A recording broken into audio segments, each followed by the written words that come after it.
Hey guys, I'm Lynn Hanson. I'm one of the pastors here at North Park Church and really happy to be sharing with you in our life groups this week. I want to real quick give a shout out to our one of our new groups in Cedar Bluffs, Nebraska. So hi guys, I'm really glad that you're joining us in life groups. What an opportunity that we have to grow in life groups. You know, this is the church. This is the church. Not just in miniature, but this is the church. This is where we care for each other, and this is where we really get into what's going on and applying God's Word to our lives. This is where the rubber meets the road, guys. So God bless you for being here. I hope that you'll make the most of it.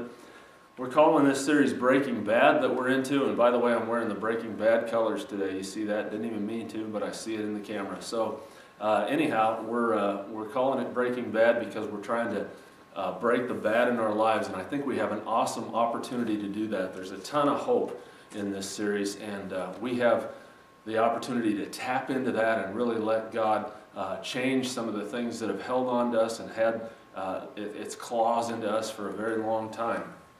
And so here we go, guys. Strongholds, you know, breaking the bad in our lives, the strongholds, the things that really have a hold of us.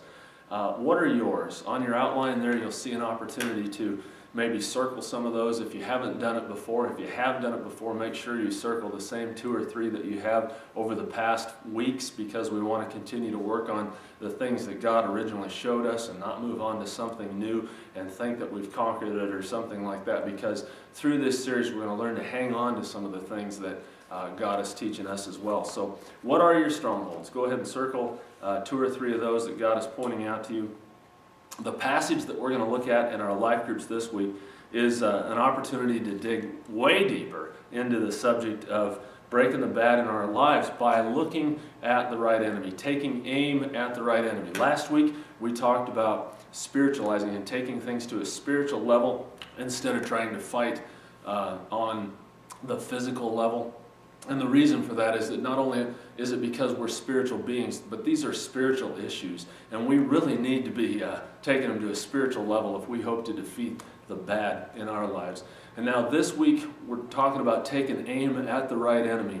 And that is so key, so important. See if you can pick that out of this story here this week. I'm going to tell you this story. You listen very carefully. Somebody's going to retell the story afterward. This story is from 1 Samuel chapter 18. And it begins at verse 6. It starts like this. It says, when the victorious Israelite army was returning home after David had killed the Philistine. Now that's, he fought Goliath last week, right? And after he killed the Philistine, women from all the towns of Israel came out to meet King Saul. They sang and danced for joy with tambourines and cymbals. This was their song. Saul has killed his thousands and David his 10,000s. That was their song. This made Saul very angry. What is this? He said. They credit David with 10,000s and me with only thousands.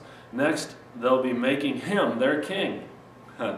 Prophetic statement, right? So from that time on, Saul kept a jealous eye on David. The very next day, a tormenting spirit from God overwhelmed Saul, and he began to rave in his house like a madman. David was playing the harp, as he did each day, but Saul had a spear in his hand, and he suddenly hurled it at David, intending to pin him to the wall. But David escaped him twice. Saul was then afraid of David, for the Lord was with David and had turned away from Saul. Finally, Saul sent him away and appointed him commander over 1,000 men, and David faithfully led his troops into battle. David continued to succeed in everything he did, for the Lord was with him. When Saul recognized this, he became even more afraid of him. All right, go ahead and somebody retell that story as best you can from memory without looking at your notes there. And everybody else kind of keep track of what they might have missed and rebuild that story. We'll get it in our hearts and heads. So go ahead and do that right now, would you please?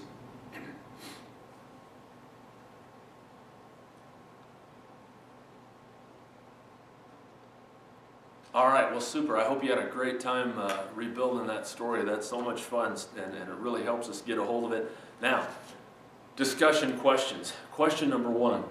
What specific issues or strongholds in your life do you tend to keep in the dark or blame others for? Okay, That's a tough one. I mean, we're jumping right into the middle of it right off the bat, aren't we? So pray for a moment. And what kind of things do you tend to cover up or hide? You might want to look back at the list there and see what you think. Go ahead, would you please?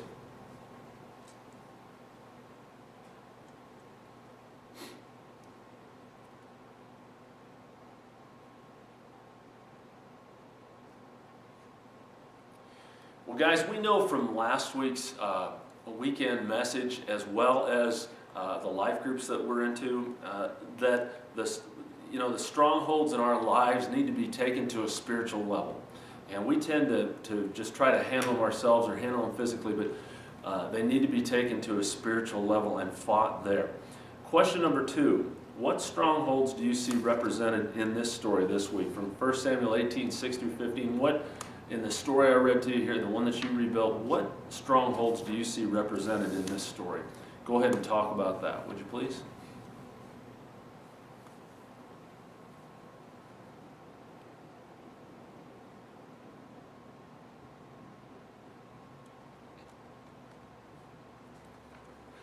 All right, well, hopefully you were able to pick out 3 or 4 strongholds from that story, represented in that story.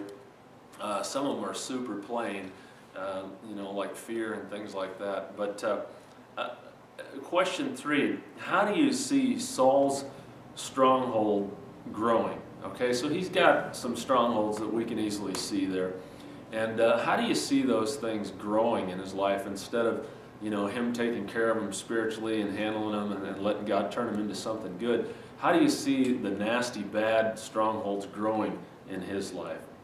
And then a second part of that question, why do you think his strongholds grow instead of diminish, and get better? Why do you think they grow? Go ahead and talk about that, would you please?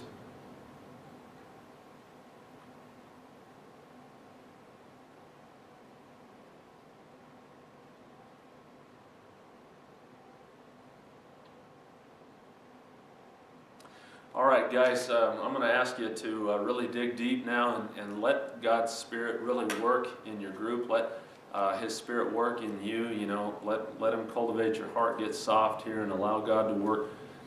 Question 4, why do you think Saul keeps his stronghold in the dark?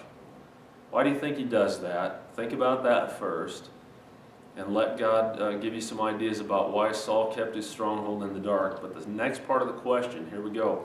Why do you keep yours in the dark? Okay?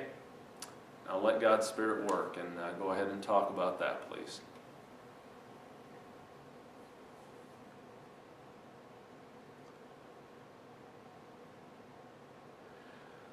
Okay, guys, and last question, question 5. This is the takeaway question. This is what you want to really allow God to put on your heart and make some notes about whatever you have to do to hang on to it. Question 5, what does God want you to take away from your life group this week? What's He putting on your heart? What's heavy on you? What is it that He's teaching you? Go ahead and talk that over, share that, and keep each other accountable on what it is that God is doing in your lives. Guys, God bless you. I'm so glad that you're with us, and I'll see you soon.